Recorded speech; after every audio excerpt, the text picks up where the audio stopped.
Bonjour tout le monde, c'est Marie-Josée pour Inspiration Scrap Folie. Bienvenue sur mon atelier en direct.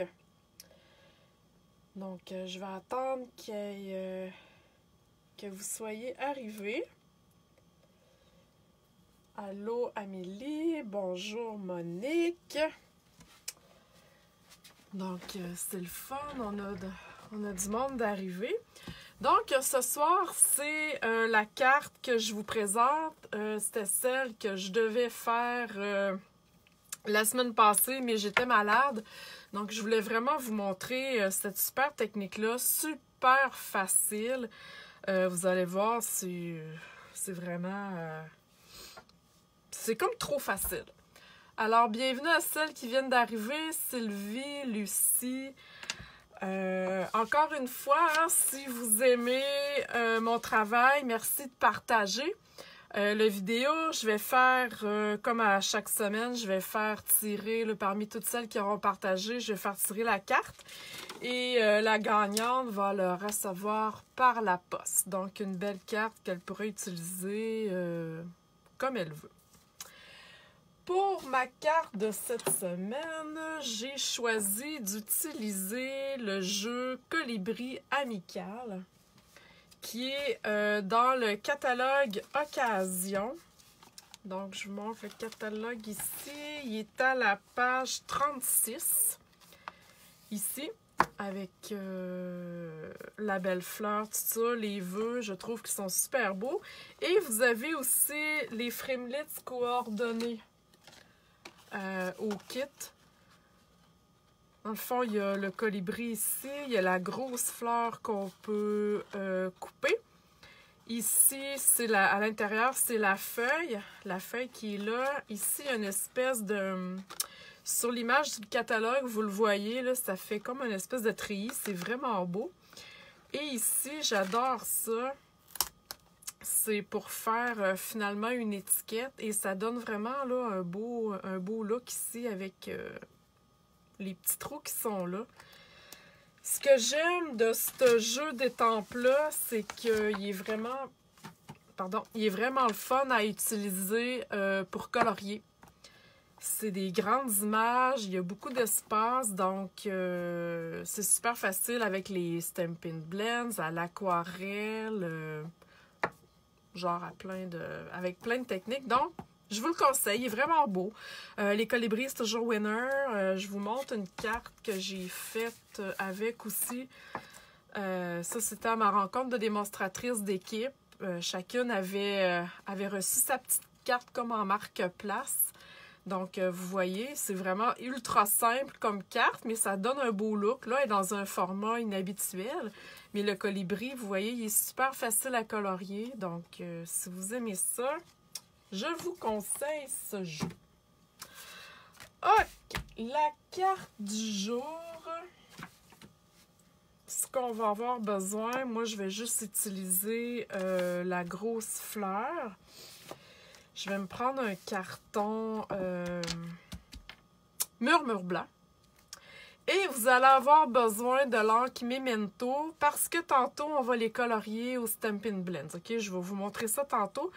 Mais vous allez avoir besoin de cette encre-là pour étamper. Ce que vous allez faire en premier, c'est d'étamper la fleur sur un papier brouillon. Pas trop épais. Moi, j'ai vraiment pris là, du papier de feuilles lignées d'école. Ça pourrait être un post-it aussi qui colle. Faut pas que ça soit trop épais parce qu'il va y avoir une démarcation. OK? Une fois que c'est fait, bon, vous le découpez à la main ou vous pourriez le découper tout simplement avec le framelits. J'avais pas le framelits encore quand j'ai fait ma carte, donc je l'ai découpé à la main, mais ça se coupe très bien. Et vous allez mettre un petit peu de snail en arrière. Si, mettons, vous avez pris une feuille, là, que c'est pas un post-it, juste un petit morceau de colle, OK? Puis vous allez venir comme un peu le tapoter pour pas que ça colle trop, mais que ça colle assez pour être capable de l'enlever sans scraper notre carton. OK? Vous comprenez ce que je veux dire? Donc, le but de la technique, OK, aujourd'hui, c'est la technique de masquage. Donc, vous voyez que j'ai 3 fleurs. Mais la fleur du milieu, c'est elle qui ressort, OK? C'est comme si c'était elle qui est au complet et les deux autres fleurs sont en arrière. OK? Je ne sais pas si vous comprenez mon astuce, là. Peu importe l'étampe que vous allez utiliser, la technique se fait pareil, OK? C'est vraiment la même chose. Vous devez toujours étamper en premier l'élément qui va être en avant, qui va être au complet, OK? Dans ce cas-ci, moi, c'est 3 fleurs pareilles, mais ça aurait pu être une fleur, ça aurait pu être le colibri à côté d'autres choses, OK? L'important, c'est que votre image qui est complète doit être étampée en premier. Donc, je vais ancrer ma fleur avec du Memento.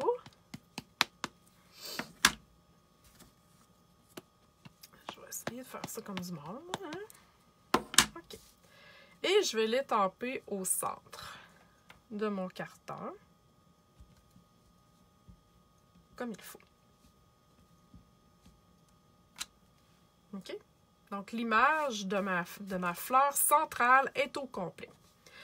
Ce que vous allez faire, avec la fleur que vous avez coupée en papier brouillon, vous allez venir la mettre pour cacher votre image au complet. On ne veut pas étamper dessus.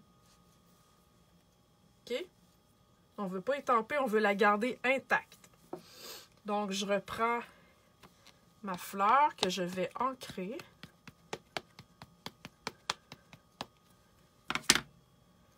Et là, je vais aller étamper une partie par-dessus ma fleur qui est en brouillon et le reste sur mon carton. Puis je vais essayer, ça va sortir un petit peu du cadre, c'est pas grave. Donc, je fais ça comme ça. OK. Et je la bouge pas, je vais aller étamper l'autre. Donc, je refais la même chose. À date, est-ce que ça va? C'est pas compliqué. Et je viens étamper ma 3e fleur. Je déborde sur ma fleur étampée.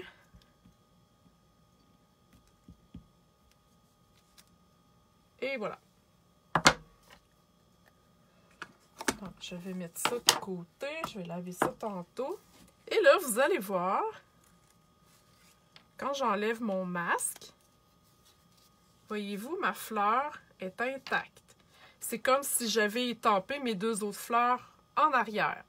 Si j'avais pas mis de masque, on aurait vu dans le fond la continuité de la fleur par-dessus. Ça n'aurait pas été beau, pantoute. OK? Est-ce que c'est clair pour tout le monde? Avez-vous des questions par rapport à ça? C'est vraiment facile. Comme je vous dis, ça aurait pu être la fleur qu'on étampe en premier ou le colibri qui serait au complet et ensuite on étampe les fleurs en arrière. OK, je peux même vous le faire... Ah, j'ai pas coupé mon colibri. Bon, en tout cas, vous comprenez l'astuce. Puis l'autre astuce, gardez-la dans votre jeu d'étampe, cette fleur-là, OK? C'est peut-être souvent une technique qu'on refait au lieu de la recouper à chaque fois. Moi, je la colle là, dans mon boîtier, tout simplement. Je la garde là. Et voilà, ni vu ni connu. Ensuite, ben, OK, c'est super simple. Il s'agit de colorier tout simplement. J'ai utilisé les Stampin' Blends. Je les adore. Donc, j'ai utilisé poussière de rose, OK, pour la plus pâle ici. Dans le centre, j'ai utilisé les flamants fougueux. Et finalement, ma plus foncée, j'ai utilisé lèvres vermeilles. Je vous montre vite comment que je fais. Okay? Les Stampin' Blends sont vendus à l'unité, mais ils se travaillent les deux ensemble. Okay? Si vous voulez avoir là, comme les effets de profondeur que j'ai fait, vous avez besoin des 2 couleurs. Je vais prendre le flamant fougueux. Je vous montre comment je fais. Okay? Personnellement, je commence toujours avec la couleur la plus pâle et j'utilise la grande pointe. Okay? Bon, je vais aller colorier ça au plus vite. Je me casse pas la tête. OK, les pointes des marqueurs sont fragiles. Vous pesez pas trop fort. Puis des fois, au lieu de tout le temps colorier du même sens, tournez votre marqueur pour que la pointe là, soit toujours égale. Donc, je fais vraiment ça vite. OK. Alors, voilà pour ça. Ensuite, ce que je fais, je prends mon crayon foncé, encore une fois, et là, je travaille, j'ai l'air d'un chirurgien quand je travaille, parce que je suis tout le temps en train de changer mon crayon de bord. Donc, je prends mon marqueur foncé, et là, je viens, ça dépend, OK, quelle image que vous avez, mais là, il y a des lignes déjà. Je vais m'en servir. Donc, voyez-vous, je fais foncer, et tout de suite, je m'en vais avec mon plus pâle estomper par-dessus. Voyez-vous? Je recommence. J'y vais avec mon foncé, je suis ma ligne et je viens estomper avec mon plus pâle. That's it. Pour ma part. Là, il y en a qui font des ombres à plus finir. Ça, juste à vous pratiquer tout simplement. Moi, j'essaie de garder ça super simple. OK, je me casse pas la tête avec ça. Alors, voilà, mon coloriage serait terminé. Là, je vais essayer de vous montrer que ça brille. Ah, avant ça, je ne sais pas si vous avez vu aujourd'hui sur ma page Facebook, j'ai partagé, que la semaine passée, j'avais partagé, vous savez, mes petits trucs et astuces là, que vous allez retrouver sur mon blog, inspirationscrapfolie.com. À droite, il y a l'image petits trucs et astuces. Vous allez toutes les trouver là. Mes Stampin' Blends, voyez-vous, et je vous montre, je les range comme ça. Il faut toujours les ranger à plat et non debout. C'est un boîtier d'étampes, OK, qui sont assez épais. Ils sont dans le catalogue. Je crois que c'est la page 206 ou 216, OK? Vous irez voir. Donc, moi, je les range par famille. Donc, j'ai marqué ici que c'était les royaux. Et ensuite, encore une fois, dans mes trucs et astuces, vous pouvez aller vous chercher la... Okay, c'est vraiment une feuille 8,5 onces, c'est une image avec toutes les... je dirais les noms des couleurs, OK, des Stampin' Blends. Vous avez juste à copier la photo, la coller sur un document Word et l'imprimer, OK? Et j'ai fait, bon, les crayons que j'avais, comme le rouge, cerise, carmin, tout ça, ils sont dans cette boîte-là. Et ceux que j'ai pas, je vois tout de suite, OK? Je les ai pas coloriés, mes petits carrés. Donc, j'ai seulement découpé mes carrés, j'ai collé ça sur un carton blanc et j'ai glissé ça, OK? Il y a comme un plastique sur le dessus, sur les boîtiers. Donc, c'est super facile. Là, je suis capable de voir, OK, comme tantôt, là, je vais tout ranger mes marqueurs, mais je sais jamais dans quelle famille ils sont, OK? Donc, je regarde sur mon boîtier. Toudoum, je vois que, OK, c'est là-dedans. Merci, bonsoir, c'est réglé. OK, c'est un petit truc en passant. Donc, voilà. Et la petite astuce que je voulais vous montrer, je ne sais pas si vous allez être capable de le voir là, sur l'image, ça brille, OK? Demain, je vais prendre la photo comme il faut, là. Vous allez la voir sur mon blog, là, mais OK, c'est un petit peu difficile à voir à la caméra. Mais j'ai rajouté du Wink of Stella. Okay, le Wink of Stella, il est transparent. C'est un pinceau avec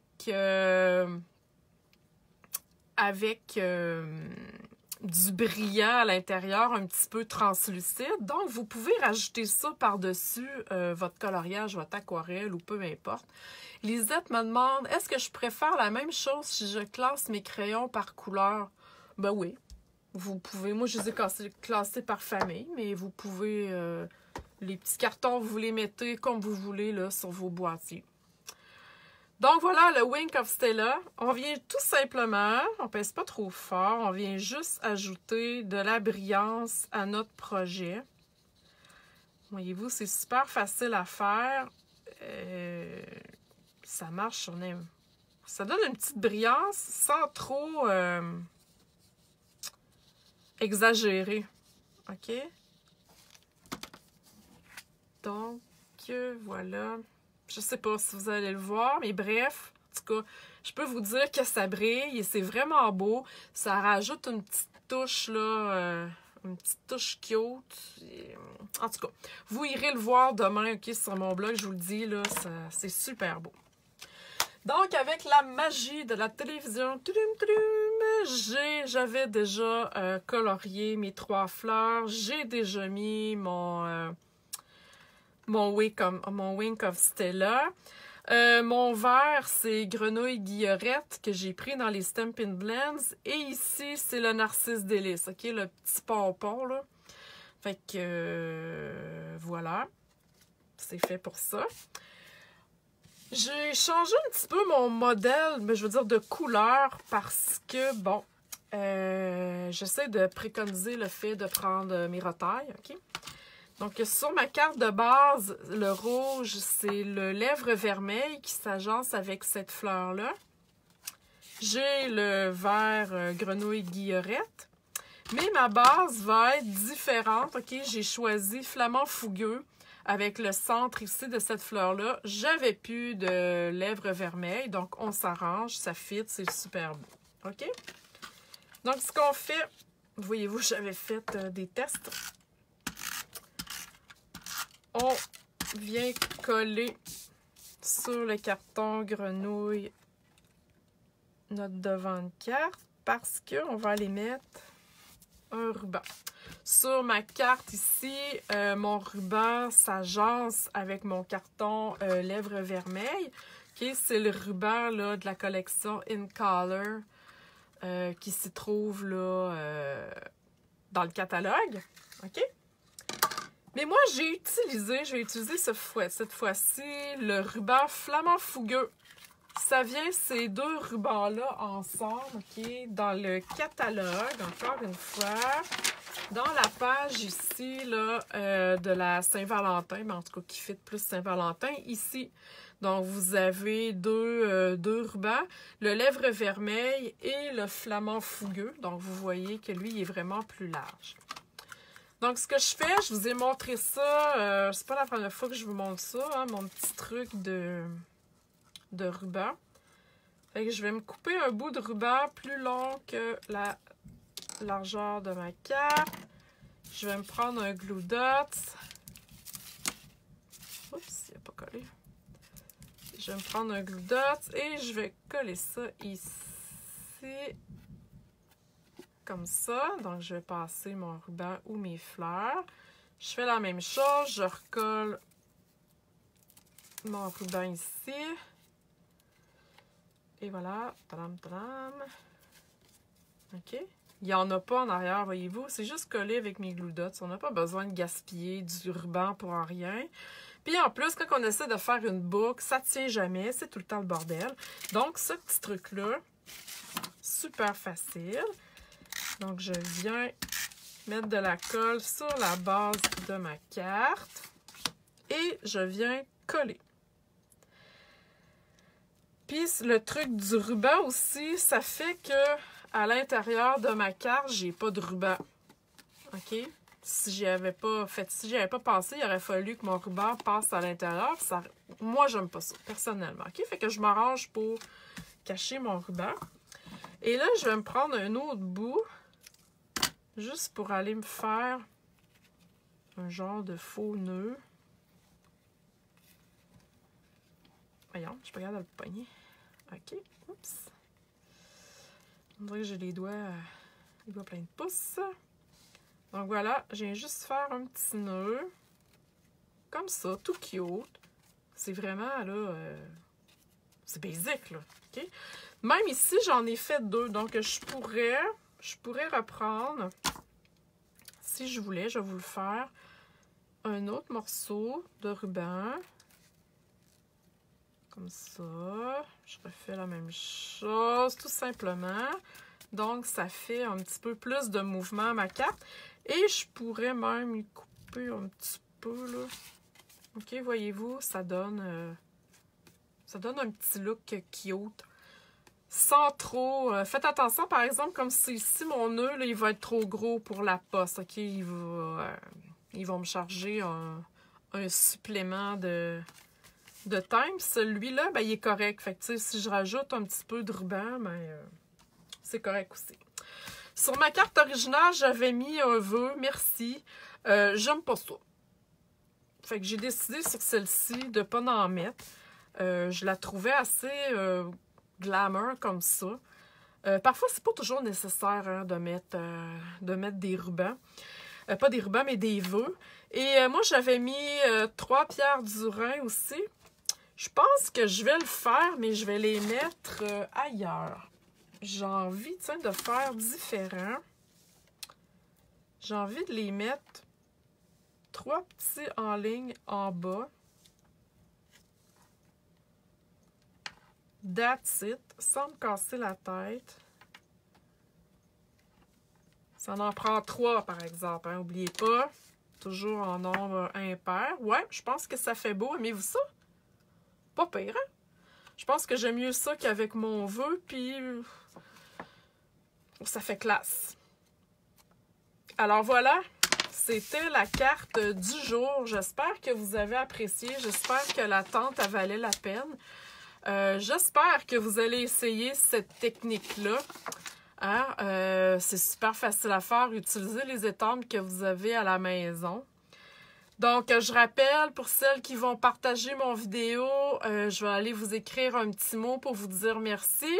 Puis, vous allez être dans le tirage. Là, je vais vous poster. La gagnante va recevoir cette magnifique carte faite de mes blanches mains et qui brille.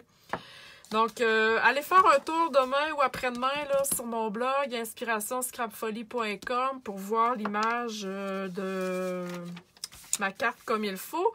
Et pour mes petits trucs et astuces aussi, à droite, vous allez voir l'image, cliquez là-dessus, puis vous allez voir là, les 5-6 trucs là, aller-retour. Donc, sur ce, merci beaucoup tout le monde. Merci de me suivre. C'est toujours apprécié. Il y a toujours plus de monde à chaque soir. Donc, voilà. Je vous souhaite une bonne soirée tout le monde et bonne semaine.